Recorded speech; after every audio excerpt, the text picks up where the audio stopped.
Hey everyone, Rick from Rick's RC and More. I've got the Honcho in front of me here. I'm going to do my thoughts on the truck, kind of a review. Uh, obviously, dislikes right out of the gate was the servo. The servo had enough power to break the bearing and twist the splines. So it was a failure second run. I haven't had an issue yet with the 1/5 60 kilogram Amazon servo I have in there yet. Another dislike with the foams in the tires. As far as trailing, they're good. It's just they do roll over when you're side hilling. So upgrading foams or tires. I like the tires. It's just the foam. So maybe just upgrade the foams. They're just a little too soft. Maybe get some Pro lines in there, some of their dual stage, if they'll fit in these tires. Those are that's probably the only dislikes to the truck. Would be the steering servo definitely needs to be upgraded.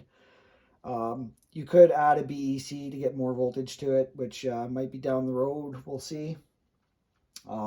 Just to get the full potential out of that 60 kilogram servo, because you do hear the ESC kind of brown out. The BEC that's built into it is a little weak, in my opinion. Durability, other than the steering servo and that, like I've rolled the truck, and I haven't broke any plastics. I haven't broke the body. Pluses on the truck would definitely be the LED setup in it is great. Other than the wires, you might want to tidy up the wires in there. I think I showed in my one video, they're just kind of loose. So it would have been nice if they'd made the wiring long enough to kind of run back towards the pivot point. Because when you do open the body up, you do have to unhook the wiring for the rear LEDs, or it'll just pull out on you. You may damage some wires doing that. If you forget, battery changeovers, on the trail, you got to make sure you unplug that, because you don't, it'd suck if you went to change your batteries over and you lifted this and you pulled the wires out of the connectors or something. As far as runtime on the batteries I run in it, it's not bad, but do expect to go through batteries quicker. Obviously, I'm running them on 3 cells, and for a good day of rock crawling, I have the two 5000s, and I do carry a small 2200 3-cell with me just in case. Last time I was out trailing, I did have to put that third battery in it just to get back to the truck, because you don't want to have to carry this. I haven't done any suspension tuning on it yet. I might soften up the rear springs. I haven't really played with that adjustability, but it's been, other than the steering servo, it's been a reliable vehicle. The remote that comes with it, it's all right. They're a little cheap, but it's ready to run. I could bind my Spectrum 5C or whatever to it. You definitely get more steering throw too with the aftermarket servo. The steering dual rate was turned up all the way on the remote, and when I put the 60 kilogram in there with that dual rate, I don't even have it up all the way, and it does turn sharper. Turning radius on these, it's a larger rig, so it's got a good turning radius for the size. You're going to find, though, if you're on those 1/10 kind of trails, you're going to be doing a little bit more backing up and whatnot, but that's no fault of the truck. It's the size. Completely different experience driving one of these. The motor is smooth. It's nice and smooth. I got no complaints there. I think I'm gonna pop the diff covers back off and clean the grease that comes with them out and put something a little bit. It's almost like a really tacky grease, but almost like a, I don't know how to describe it, almost like a gel. So it kind of stays in one spot. It doesn't really spread throughout the gears as much as I like. I'm probably going to have to take the transmission apart as well, and probably put some different grease in there. The slipper clutch, I know some guys had issues. They were a little loose. I haven't had an issue with this one. The slipper clutch hasn't slipped on me. So it seems to be set up well. I really like the fact that it comes with the traction bars that are mounted, and the little storage compartment. If I can get these off. This is a really neat feature that comes with it. And the storage compartment, it's probably big enough I could throw my smaller 3S battery in there, so I don't have to carry a backpack or anything like that when I'm trailing. For going out for the day, I usually have one anyway, just for the fact that I usually carry some tools just in case something does loosen up. But I haven't had any screws or anything loosen up on this guy. It's been good that way. The full-size spare tire, that's functional. That's another great feature. Glad they put that on there. The LEDs are nice and bright, so you could probably do some night trailing with it. I usually don't bother putting driving figures in here, so the low or the high floors, you wouldn't be able to put have their legs down in there. You can modify that, but I'm fine with it the way it is. The body does tilt all the way back, but it does catch the hardware for your D-rings here at the back. It's plastic is flexible enough, it will pop over it. That's just kind of a minor gripe. But yeah, I'm sure I'm gonna enjoy this truck. The articulation on it is good. The front tires do nick the body a little bit, but that's usually the case. I'm not going to bother trimming the fender. You could trim it back a little bit.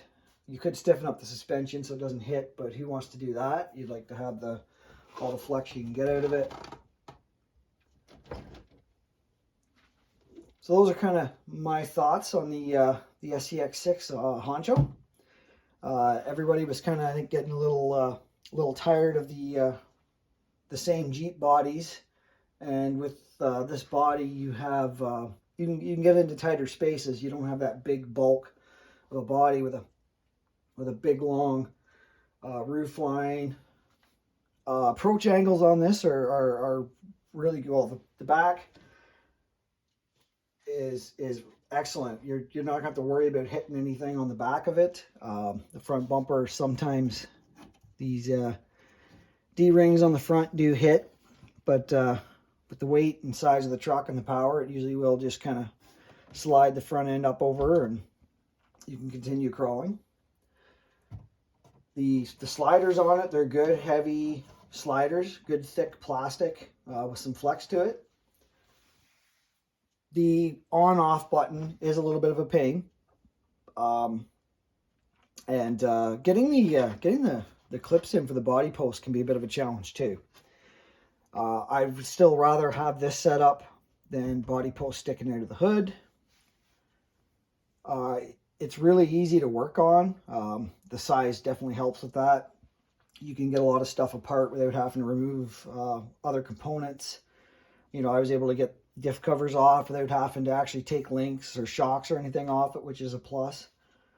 The motor's fairly easy accessible. A couple of Allen heads out, and you can pull off the cover and slide the motor out. As far as the 2-speed, the speed is good. Good low gear for crawling, and then if you're just trailing, you could put it up in that second gear. It gives you really good wheel speed too. If you're in a situation, I was climbing in some really loose gravel in a spot in a steep incline, and it would just start spinning and digging holes. But if you put it in second gear and you get that wheel speed, then you could get up and over it, up and over the hill. So they did a good job with the gear ratios in there. So yeah, overall, I'm happy with this truck. I would buy another one. Definitely. This is probably something that I'm not going to sell. I'll probably keep this because it's like I said, it's a completely different driving experience. I got rid of the SCX 10.3. That was a great rig, but I just can't justify having more than 2 crawlers. I'm keeping the RC 4-wheel drive because, again, it's a different driving aspect with the leaf springs on it. And if I'm going out with guys that are all running 110 scale, certain areas, it's nicer to have the smaller truck. We'll see if anybody else gets into these larger scale crawlers. I'm sure at one point some of the other fellows are going to. The real aluminum side panels here, that's another nice touch, another good job. Instead of having, like if you were to put Lexan or something in there, you are going to scratch these up. I've got some scratches in the body and whatnot, but you know, again, that's something you're going to get, especially with rigs this big. You could, if you're a real scale guy, there's all kinds of things you could do to make this more scale, but I'm probably going to leave it as is, just because I'm not really worried when it comes to this style of crawler about being real scale. The RC 4-wheel drives, I know they apply to the real scale guys, so I might do some more stuff to scale it out. But yeah, I would definitely recommend one of these. If you're just getting into crawling, maybe definitely start with 110. The price point on these is quite a bit more money. If you're gonna get into it and try it out, I would recommend something smaller. But it's a joy to drive. It really is. And with the motor and the setup they have on the ESC, you know, if you're giving it like 1/16 throttle and you come up to an obstacle, you don't have to give it a whole lot more throttle. It'll slowly keep climbing. So like the modulation on it is really good. I was really impressed with that and how smooth it was. So as far as upgrades in this, I'm going to see if the Proline foams will fit, because I do like these tires. They're a nice scale looking tire.